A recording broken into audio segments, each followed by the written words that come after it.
Your brand new iPhone deserves the best protection, and the iLune 3-pack screen protector plus 3-pack camera lens protector has you covered.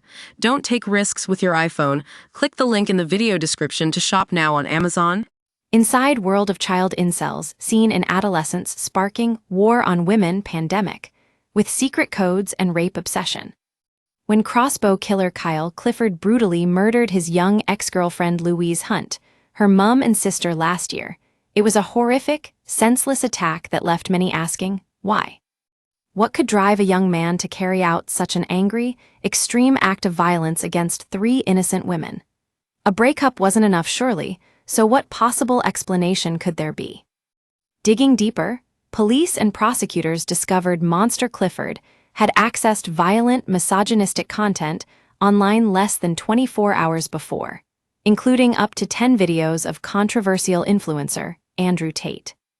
While it would be far more palatable to explain the cold-blooded killing away as a one-off or rarity, access to dangerous content is creating an increasing problem.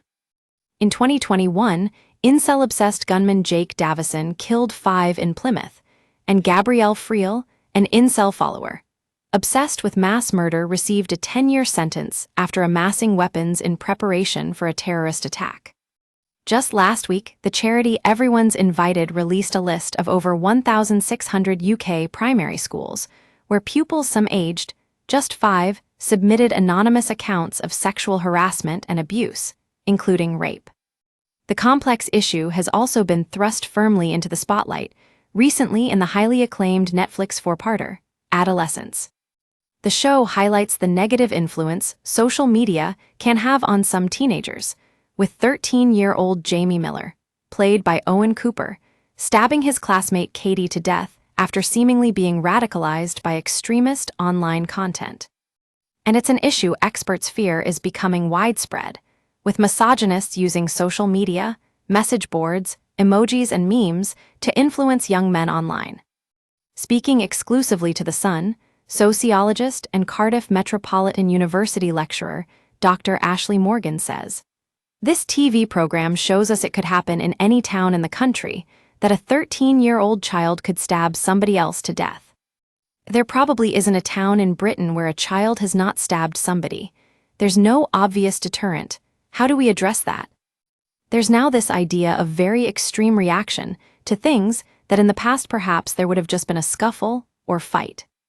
Young men have got access to considerably more graphic violence and porn than they ever have before. I think there's a lot of desensitization. There is also a considerable dislocation between reality and fantasy. People care far less about reality and are increasingly living online. The world of toxic masculinity, incels, and the manosphere is a complex one. Put simply, toxic masculinity is a negative set of beliefs and behaviors expected of men, including suppressing emotions, other than acceptable ones, such as anger or rage. The manosphere, meanwhile, is an umbrella term used to describe a group of misogynist online communities increasingly prevalent on social media platforms, such as TikTok.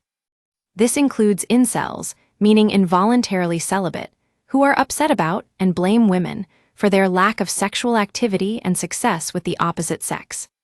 As University of Kent social psychologist and gender and sexism expert Dr. Hannah Zeibel explains, they share a male supremacist view of the world. Men are seen as naturally dominant and superior to women. It is also common for members of the manosphere to think of themselves as victims of an oppressive feminist system that has taken away the rightful place of men in the world. In adolescence, this is shown through Jamie swaying between open self-pity, anger, and hatred of women, and was seen in the real-life case of Kyle Clifford, with the judge describing him as a man soaked in self-pity who held women in utter contempt. Dr. Zeibel adds, adolescence is a realistic, nuanced portrayal of a common reality, where young boys are radicalized by the world they grow up in and online spaces, depicting the complexities of what can lead to violence against women and girls. Another element of Netflix's most recent offering grabbing attention is the use of seemingly innocent emojis as an undetected code, used online. Detective Luke Bascom, played by Top Boy's Ashley Walters, is seen being educated by his teen son on what certain emojis really mean. On the show, for example, the seemingly innocuous kidney bean emoji is used to imply Jamie is an incel. In real life, the red pill and the dynamite emoji is also often used by incel communities. This stems back to the film The Matrix, to convey that you're someone who can see the world is not what it seems, in this context, meaning women are an issue and feminism's gone too far. The 100 emoji is also used when referencing the incel idea that 80% of women are attracted to 20% of men. However, the emojis used are constantly changing and evolving to avoid detection from tech companies, and experts advise parents should be warned not to take everything at face value. Dr. Zeibel comments, "It helps if parents are aware of what emojis mean to their children so they can better understand what their children are communicating and be on the lookout for problematic content or interactions." The first incel forum, called Alana's Involuntary Celibacy Project, was actually founded by a woman in 1997 in Canada, as a place for anyone who struggled with involuntary celibacy, but the space has since evolved. Dr. Zeibel says, over time, these spaces changed into communities for mostly men who espouse extremely misogynistic ideas about women and society. And there's certainly increasing cause for alarm. A 2022 study by the Center for Countering Digital Hate, CCDH, for example, warned on one major incel site there was a post about rape published every 29 minutes. Additionally, according to a Sky News study, 55% of Year 10 students it surveyed, aged between 14 and 15, had seen sexually explicit or violent content that was inappropriate for their age. The impact is being felt within our schools, with the majority of teachers surveyed by everyone's invited confirming pupils under 9 were watching pornography and using misogynistic, violent, and sexist language at school. I see the boys' faces when they're constantly told how men are violent, and I'm scared we are pushing some of them further towards people like Tate. Dr. Zeibel adds, more and more young men and boys think that feminism has gone too far or done more harm than good to society. Speaking to The Sun, one inner-city secondary school teacher agreed. He says, when we talk about feminism and patriarchy, we're seeing pushback on that from boys recently. It's not every boy, but the real fear is not knowing what they're watching at home. You don't really know what they're thinking. I think there's always been an expectation among young boys to be and act a certain way, but social media now amplifies it. He also revealed he sees more and more pupils turning to the likes of controversial Andrew Tate as a role model. An influencer who in 2023 was charged in Romania with rape, human trafficking, and organizing a crime group to sexually exploit women. According to a YouGov survey that same year, 1 in 6 boys aged 6 to 15 had a positive opinion of Tate. The teacher adds, I see the boys' faces when they're constantly told how men are violent, and I'm scared we are pushing some of them further towards people like Tate. I don't think parents are switched on at all. It's pretty depressing. It's a concern echoed by singer Sam Fender, who recently argued young, working-class men who are made to feel like they're a problem were being driven towards Andrew Tate videos. Speaking to The Times, he said, they're being shamed all the time and made to feel like they're a problem. People preach to some kid in a pit town in Durham who's got F all and tell him he's privileged. Then Tate tells him he's worth something. It's seductive. If you suspect your son may be engaging with incel content, it can be hard to know what to do. Here are some top tips shared by Safer Lives online on their site to help you navigate such a complex topic. For more info, visit Safer Lives online here. Earlier this month, former England manager Sir Gareth Southgate spoke out against callous, manipulative, and toxic influencers in a speech, hopefully raising awareness for more positive male role models for young people. He said, they willingly trick young men into believing that success is measured by money or dominance, that strength means never showing emotion, and that the world, including women, is against them. Young men are suffering. They are feeling isolated.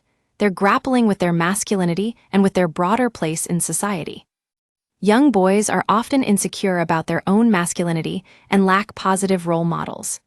The manosphere can exploit these insecurities, amplify them, and also provide a scapegoat. But what makes young boys, in particular, vulnerable to this sort of content? Dr. Zeibel says, during adolescence, children are often very insecure and may struggle with their self-confidence, self-loathing, and also mental health issues. Young boys are often insecure about their own masculinity and lack positive role models of what it means to be a man. The manosphere can exploit these insecurities. Believing that men are superior to women can give young boys confidence and a sense of power. Feminism is seen as the villain that ruined society. Girls and women who do not behave the way they should become the problem, all of which can fuel anger towards them and feminists. A recent psychological study revealed some young boys display feelings of aggression when they believe their masculinity is being challenged. And boys as young as 10 already feel a sense of manhood they need to protect. Of course, thankfully, most young boys will not go on to kill or commit crime, but there is still the fear harmful content is fueling violence towards women. In Isla Vista, California, in 2014, Incel Elliot Rodger murdered 6 people and injured 14 before killing himself, leaving a 137-page manifesto outlining his desire to punish everyone who is sexually active and to bring about a war on women.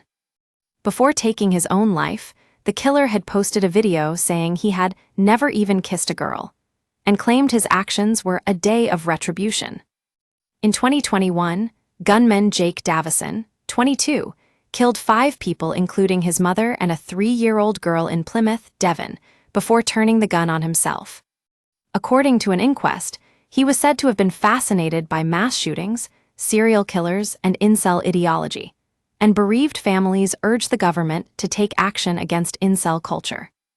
Dr. Zeibel adds, the manosphere normalizes gender-based violence and in some instances even celebrates it, dehumanizing women and reducing them to sexual objects who are naturally inferior to men. All of this can lead to violence against women being seen as justified and normal, and potentially lower the threshold to committing violence against women and girls. But in the digital age, what can parents do?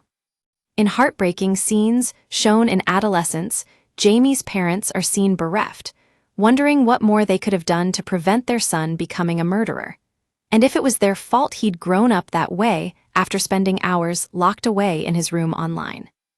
Dr. Zeibel adds, it helps if people are aware of the kind of content their children are seeing online and openly communicate with their children about this. Limiting social media access is often counterproductive, since children can also be shown this type of content by their peers. It is also important for parents to think about which gender roles they themselves are modeling to their children.